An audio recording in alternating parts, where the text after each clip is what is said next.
Баршаңызға сәлем, каналыма қош келдіңіздер. Бүгін сіздермен бірге балдыркөк туралы ақпаратпен бөлісетін боламын. Бұл көкөністің 20-ға жуық түрі белгілі. Балдыркөктің үлкен түйнегі бар. Тамыры, шырынды жапырақшалары мен шыңдары ақжеркенге ұқсас. Барлық бөліктері жеуге жарамды. Балдыркөкте витаминдер көп, ал С дәрумені бірінші орында. Барлық бөліктерінде аминқышқылдар мен микроэлементтер бар.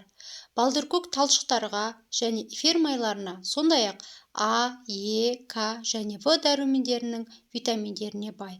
Балдыркөкті тағамға пайдалану дененің өміршеңдігін арттырады, ұйқышылдық пен апатияны жояды, улы заттардың жойылуын тездетеді. Балдыркөк көбінесе калорияларды төмен болуына және метаболизмді тездетуге байланысты көптеген диеталардың бөлігі ретінде қолданылады. Балдыркөк салмақ жоғалту өнімі ретінде бірінші орында.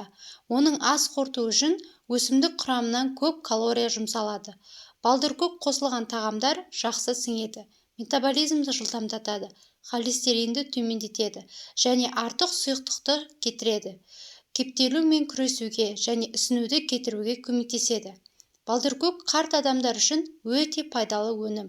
Балдыркөкті тұтыну холестерин мен қандағы қант деңгейін төмендетеді. Терінің әрдайым жас, мінсіз көрінуін қалайтын әйелдер балдыркөкті көп тұтынады. Өйткені балдыркөктің құрамында антиоксиданттар көп. Атап айтқанда, терінің ерте қартаюымен тиімді күреседі. Ол сонымен қатар теріні ылғалдандырады және жарқын әсер береді.